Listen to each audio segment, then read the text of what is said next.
Selamat pagi anak-anak semua. Selamat berjumpa kembali dengan Ibu ya dalam rangka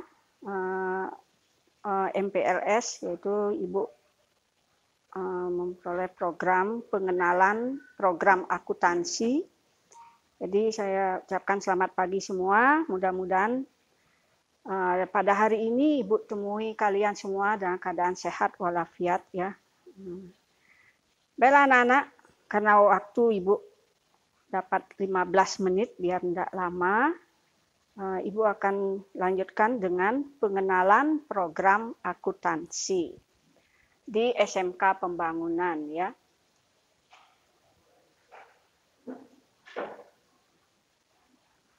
Nah, dalam pengenalan program akuntansi ini, kita lihat di dalam kurikulum tingkat satuan pendidikan atau yang disebut dengan KTSP, di sana mengenal adanya 3 bidang keahlian. Ya. Yang pertama ada disebut dengan bidang keahlian bisnis dan manajemen. Kemudian yang kedua setelah bidang keahlian itu adalah program keahlian. Nah, misalnya program keahliannya adalah akuntansi dan keuangan. Ada juga program keahlian yaitu administrasi perkantoran. Nah, di sini Ibu akan menjelaskan tentang program keahlian akuntansi dan keuangan. Kemudian kompetensi keahliannya akuntansi dan keuangan lembaga. Jadi Ibu ulangi, di tingkat satuan pendidikan atau KTSP kita mengenal adanya bidang keahlian bisnis dan manajemen, kemudian programnya ada program keahlian akuntansi dan keuangan, kemudian yang ketiga ada kompetensi keahliannya adalah akuntansi dan keuangan lembaga. Nah, untuk bidang keahlian bisnis manajemen, kalau tahun-tahun yang lalu sering disebut dengan sekolah SEMEA, ya, sekolah menengah ekonomi dan kejuruan. Nah, sekarang dengan program yang baru ini tidak mengenal adanya SEMEA, jadi semuanya SMK. Ya. Di SMK ini, di sini di pembangunan itu adalah bidang keahliannya khusus tentang bisnis dan manajemen. Kemudian program keahlian, nah jurusannya ada akuntansi, ada keuangan, ada administrasi perkantoran, kemudian ada juga yaitu perdagangan. Kemudian untuk di akuntansi dan keuangan itu mengenal adanya kompetensi keahlian akuntansi dan keuangan lembaga. Selanjutnya, Ibu akan berikan tentang apa tujuan pendidikan nasional dan pendidikan menengah, khususnya di SMK. Ya. Kita lihat yaitu tujuan pendidikan nasional kita, yaitu untuk mengembangkan potensi peserta didik agar menjadi manusia yang beriman dan bertakwa kepada Tuhan Yang Maha Esa, berakhlak mulia, sehat, cakap, kreatif, dan menjadi warga negara yang demokratis serta bertanggung jawab. Kemudian, kalau lebih khusus lagi, apa tujuan pendidikan nasional kita, yaitu yang menjurus di SMK khususnya, yaitu tujuan pendidikan menengah adalah meningkatkan kecerdasan, pengetahuan, kepribadian, akhlak mulia, serta keterampilan untuk hidup mandiri dan mengikuti pendidikan lebih lanjut. Jadi anak-anak, kalau nanti tamat SMK, jadi sekolah menengah kejuruan, khusus tentang bisnis dan manajemen, kemanapun kalian akan cari kerja diterima, karena di sini tentang akuntansi, jadi kemanapun bisa diterima, ya. Nah, kemudian berikutnya adalah tujuan pendidikan SMK, khususnya di SMK Pembangunan. Nah, apakah tujuannya? Ya. Berikutnya adalah tersedianya peserta didik menjadi manusia yang produktif, mampu bekerja mandiri, mengisi lowongan pekerjaan yang ada di dunia usaha dan industri sebagai tenaga kerja tingkat menengah sesuai dengan kompetensi dalam program studi keahlian yang dipilihnya. Jadi anak-anak setelah nanti kalian memilih misalnya akuntansi, SMK Bisnis dan Manajemen, kemudian program kalian pilih akuntansi, itu dalam tujuan pendidikannya yaitu menjadi manusia produktif dan mampu bekerja. Itu secara mandiri, kemudian mengisi lowongan pekerjaan yang ada di dunia usaha. Jadi dengan tamatan SMK tidak akan mengecewakan kalian, ya. Dengan memilih jurusan akuntansi, jadi kalau nanti setelah tamat kalian bisa bekerja di bank juga boleh, kemudian di kantor juga bisa, kemudian di perusahaan-perusahaan juga bisa. Jadi kemanapun kalian masuk bisa diterima. Ya. Nah itu salah satu tujuan daripada pendidikan di SMK Pembangunan Denpasar. Berikutnya, nah ini adalah khusus apa tujuan program studi kalian akuntansi, tujuan program kaliannya. Ibu dapat kembangkan menjadi 3. Yang pertama adalah menyiapkan peserta didik agar menjadi manusia yang produktif, mampu bekerja mandiri, mengisi lowongan pekerjaan yang ada di dunia usaha maupun industri, tenaga kerja tingkat menengah sesuai dengan kompetensi dalam program studi kalian akuntansi. Kemudian yang kedua, membawa peserta didik menguasai akuntansi keuangan. Jadi nanti kalau kalian memilih jurusan akuntansi keuangan, jadi akuntansi dengan memilih jurusan akuntansi, pelajaran akuntansi nanti yang kamu dapatkan dari kelas 10 sampai kelas 12, itu di kelas 10 nanti kalian akan mendapatkan dasar, yaitu dasar akuntansi. Ya. Samping itu juga selain dasar akuntansi, juga mendapatkan dasar perbankan, kemudian ada juga dasar manajemen perbankan, dasar manajemen ekonomi. Nah, itu semuanya adalah yang mendukung tentang akuntansi itu sendiri. Setelah di kelas 10, nanti kelas 11 kalian akan mendapatkan selain lanjutan daripada kelas 10, lanjutan dari dasar akuntansi itu adalah akuntansi keuangan. Kemudian ada juga akuntansi dasar jasa, jasa dulu. Kemudian semester keduanya baru dagang. Ya. Setelah itu akan mendapatkan tambahan lagi satu, yaitu yang disebut dengan program komputer akuntansi, yaitu MAYOB. Ya. Jadi MAYOB ini adalah penerapan akuntansi di komputer atau disebut dengan komputerisasi akuntansi. Kemudian di kelas 12, nanti di itu pelajaran akuntansi akan diperbanyak lagi, ya diperdalam lagi. Yang diperdalam adalah siklus jasa, ada siklus dagang, dan sekarang di kelas 3, kelas 12, itu adanya siklus manufaktur. Jadi di kelas 3 nanti itu dapat. Manufaktur itu sudah mengarah ke industri, ya, industri. Ya. Nah, selain itu juga akan tetap mendapatkan MAYOB, ada juga perpajakan. Ya. Selain perpajakan ada juga manajemen bisnis dan lain sebagainya. Nah, itu dapat di kelas 12 nantinya. Ya. Nah, kemudian tujuan dari program studi yang ketiga, yaitu dengan memanfaatkan kemampuan pengalaman dan jeli melihat peluang lulusan akuntansi dan mampu menjadi akuntan yang unggul dan handal di bidangnya.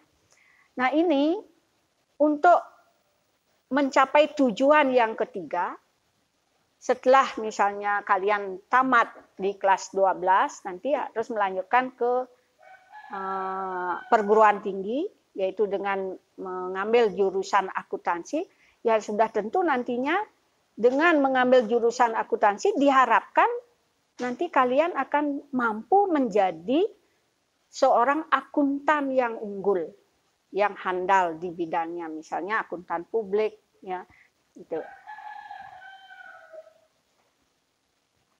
Nah, berikutnya Ibu akan perkenalkan, yaitu tentang struktur kurikulum akuntansi.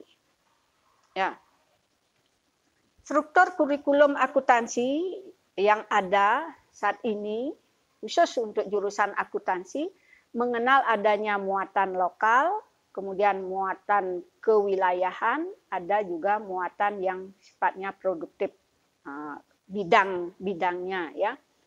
Nah, kemudian pertama ada mengenal muatan nasional. Apa itu muatan nasional? Apa saja yang masuk ke dalam muatan nasional? Pertama adalah agama dan budi pekerti. Nah, itu nanti kalian akan semua jenjang pendidikan dari SD sampai perguruan tinggi, pendidikan ini agama dan budi pekerti pasti kalian dapatkan, karena ini adalah akan menjadi dasar akhlak kalian, ya, menentukan akhlak nanti di sini karena dapat pelajaran agama dan budi pekerti. Kedua adalah Pancasila dan kewarganegaraan, pasti kamu dapat itu. Yang ketiga bahasa Indonesia, kemudian matematika, sejarah Indonesia, dan bahasa Inggris. Nah, itu masuk muatan lokal. Ini semua jurusan yang ada di SMK Pembangunan ini akan dapat pelajaran ini.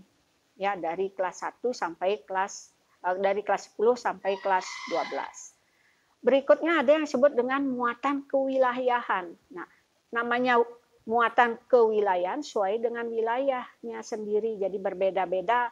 Misalnya kalau kalian ada di Medan, berbeda dengan muatan kewilayahan yang ada di Bali. Nah, pelajaran yang kamu dapatkan dalam muatan kewilayahan itu adalah seni budaya. Nah, seni budaya yang ditampilkan kalau kita di Bali ya seni budaya yang ada di Bali, ya. Kemudian yang ke-8 ada pendidikan jasmani dan olahraga, ini ya, kesehatan.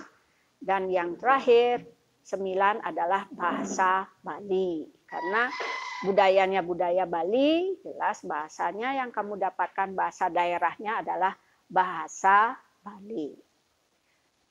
Berikutnya, yang ketiga ada disebut dengan muatan keminatan kejuruan. Nah, ini adalah sesuai dengan jurusannya. Kalau kalian memilih jurusan akuntansi, ya, itu yang ketiga adalah muatan peminatan kejuruan. Yang pertama ada dasar bidang kalian, yaitu ada simulasi dan komunikasi digital. Itu kalian dapatkan di kelas 10, simulasi dan komunikasi digital. Kemudian ekonomi bisnis, ini juga di kelas 10.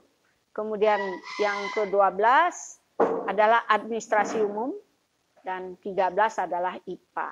Nah, IPA ini adalah pelajaran tambahan. Ini kalian dapat pelajaran IPA untuk SMK setelah adanya tsunami Aceh, ya. Ini baru muncul pelajaran ini. Kenapa? Karena biar kalian, walaupun kalian jurusannya di SMK, biar tahu gejala-gejala alam yang bisa menimbulkan bencana. Kalian di sini akan dapat IPA. Jadi IPA-nya itu IPA umum, tidak khusus kayak di SMA, bukan, ya.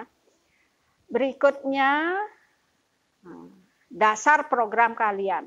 Nah, di dasar program kalian ada sebut dengan etika profesi. Nah, ini mungkin di kelas 2, kelas 11. Berikutnya ada aplikasi pengolah angka atau disebut dengan spreadsheet. Ya. Nah, contoh yang masuk spreadsheet ini Excel, kemudian Word, setelah Excel ada lagi pelajaran yang lain, program lain yang menyangkut tentang spreadsheet. Dan 16 itu adalah akuntansi dasar, ini kalian dapatkan di kelas 10, perbankan dasar juga di kelas 10. Jadi dasar-dasar akuntansi ini kalian dapatkan di kelas 10 atau disebut dengan kelas 1 ya. Akuntansi dasar yang kamu dapatkan di kelas 10 itu 10 jam. 5 jam di semester pertama, 5 jam di semester kedua. Itu ya. Demikian juga perbankan dasar. Perbankan dasar itu 3 jam, 3 jam, 3 jam di semester 1, 3 jamnya di semester kedua. Nah, untuk pelajaran umum yang lainnya, ya, yang saya sebutkan tadi seperti muatan lokal dan lain muatan kewilayahan seperti agama, PPKN, bahasa Indonesia itu dapatnya 4 jam, 4 jam. Ada juga yang 2 jam. Berikutnya yaitu yang ketiga. Nah, ini kalian akan dapatkan yang disebut dengan kompetensi kalian. Kompetensi kalian ini sudah menjurus ke praktek, ya, praktikum. Praktikum akuntansi perusahaan jasa dagang dan manufaktur. Nah, itu sudah mulai di kelas 1 pun kalian akan dapatkan praktikum, yaitu latihan-latihan dari dasar akuntansi. Kemudian di kelas 2 juga ada latihan-latihan daripada akuntansi jasa dagang di kelas 2. Sedangkan manufaktur itu nanti kalian dapatkan di kelas 3. Itu semuanya jamnya 26 jam dalam 6 semester. Itu dibagi 6, jadinya 4 jam, 4 jam ya. Ada juga yang 5 jam. Yang berikutnya ada praktikum akuntansi lembaga atau instansi pemerintahan. Nah, anak-anak, materi ini ya akuntansi lembaga bilang yang nomor 19, ini juga materi baru ya, materi baru yang baru ada 3 tahun. Ya. Kemudian 20 ada akuntansi keuangan. Ini kalian dapatkan di kelas 2. Dari kelas 2 sampai kelas 3. Komputer akuntansi MAYOB di kelas 2 dan kelas 3. Ini seperti yang saya bilang tadi bahwa komputerisasi daripada akuntansi itu ada di program MAYOB. Berikutnya ada administrasi pajak. Nah, perpajakan, nanti kalian akan mengenal bagaimana cara menghitung pajak pribadi maupun pajak badan. Dan terakhir ada produk kreatif dan kewirausahaan. Nah, ini produk kreatif kewirausahaan, bagaimana cara-cara orang berwira swasta. Nah, disinilah kalian akan dapatkan nantinya. Berikutnya lagi. Nah, ini sudah selesai semuanya, anak-anak. Jadi itulah program-program akuntansi yang ada di jurusan akuntansi, yaitu tadi sudah Ibu sebutkan, ada untuk akuntansinya, yaitu disebut dengan muatan peminatan kejuruan. Ada dasar bidang kalian, ada program kaliannya, kemudian ada juga kompetensi keahliannya. Nah, inilah materi nanti yang kamu dapatkan di jurusan di bidang akuntansi. Nah, demikian dari Ibu ya. Terima kasih semuanya anak-anak.